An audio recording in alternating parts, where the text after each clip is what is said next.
Ngayong araw, ating titignan ang ilang mga nakakatakot na pagmamasid sa Serbian dancing lady. Totoo ba ang mga pagmamasid na ito o isa lamang itong malupit na biro? Manatili para malaman at ating pag-uusapan ang katotohanan patungkol sa mga gawain ng Diablo na pinabanggit sa banal na kasulatan. Atin itong laliman na pag-usapan, mga kapitbahay. May mga bagay ka bang hindi maintindihan at mga bagay na hindi maunawaan? Halika at ating tuklasin at harapin ang katanungang, totoo ba ito? Sa tulong ni Kapitan Misteryo. Your friendly kapitbahay.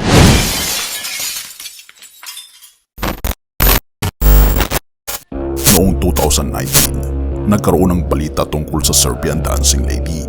At ngayong 2023, ang mga tao ay nag-aalala na muling nagbabalik siya at nanggugulo sa mga kalsada. Sabi nila, kapag tinitignan mo siya, hahabulin ka niya ng patalim. Tingnan natin ang ilang mga pagmamasid na ito.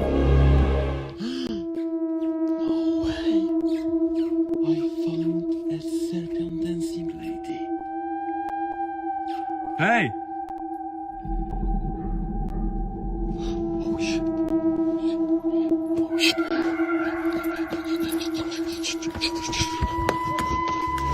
Sa unang pagmamasid, kitang-kita na hindi siya masyadong matalino dahil muling bumalik at parang nagtatanong kung sino yung nandoon at sumugod na parang ewan.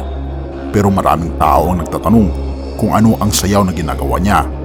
Ito raw ay isang tradisyonal na Serbian dance na tinatawag na kala. Sa orihinal na video, makikita ang tunay na Serbian dancing lady.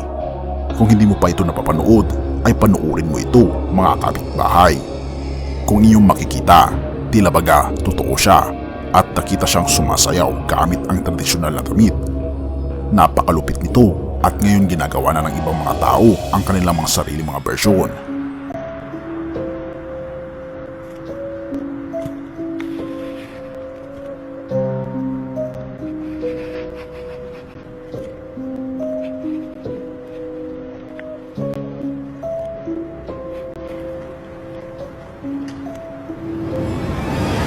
Medyo nakakatakot talaga at hindi ko may tatanggi, pero parang nakikita ko si Princess Leia mula sa Star Wars. Pasensya ka na, pero ganun ko siya tignan at parang may suot pang shower cap sa ulo. Ang Serbian dancing lady ay talagang may estilo. Makikita mo sa maliit na crop top at tali-tali ng damit. Ang sayaw niya ay medyo nakakatakot, pero hindi ko mapigilang isipin na nakita ko na siyang sumayaw na parang mayroong shower cap sa ulo.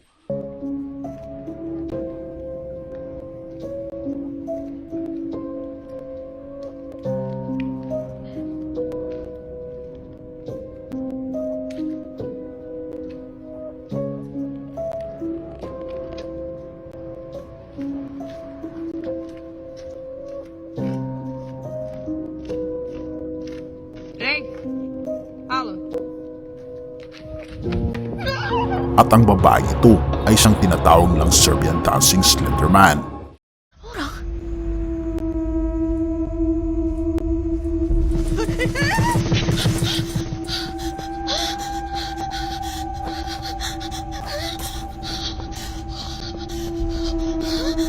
Hindi ko rin maintindihan ang weird na moaning sa video. Para itong naging sexual mode na bigla. Sobrang nakakalito lamang. May isang video rin na tila random na tao lamang ang nandoon malapit sa simbahan at tinawag nila ang Serbian dancing lady, pero hindi naman siya sumasayaw, parang random lang na nandoon.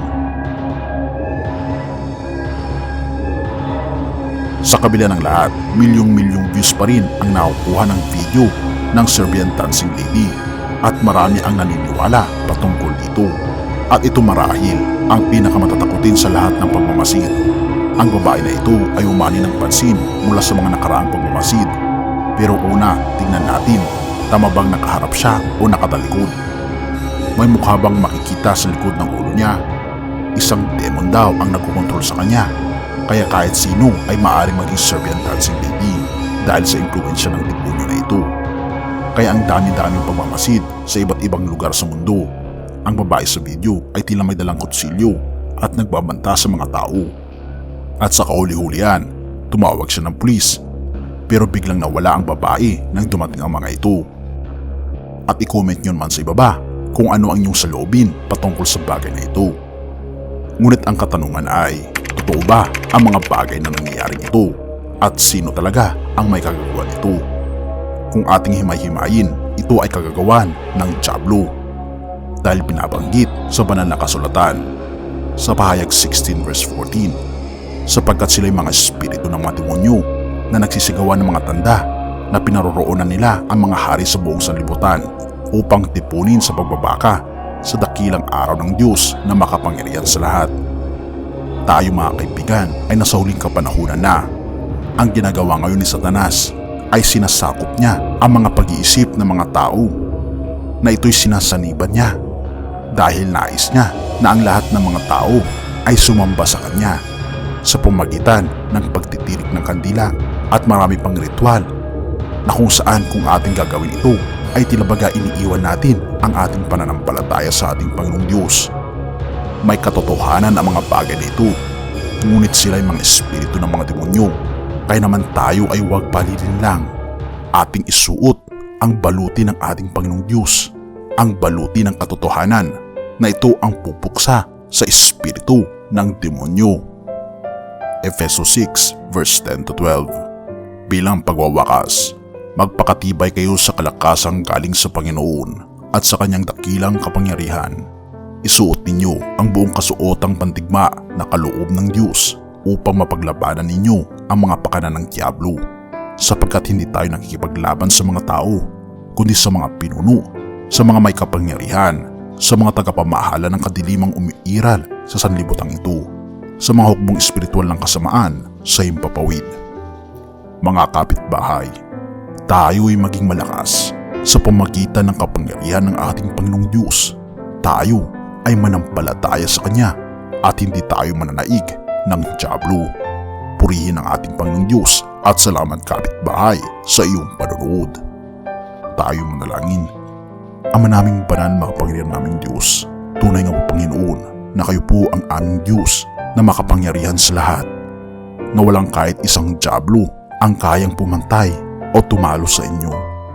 Panginoon, kami po ay nagpapasakop sa inyo at tulungan kaming mataig ang kasamaan, lalong higit ang Diablo.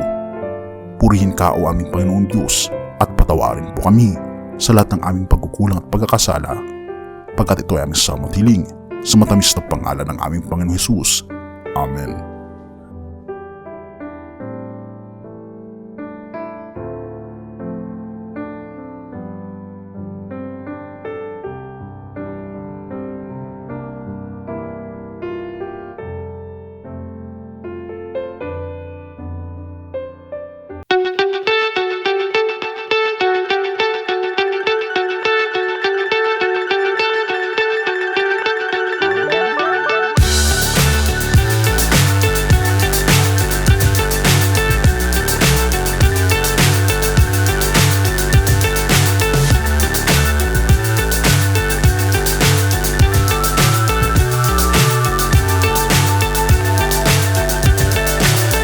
So high, I'm hypnotized.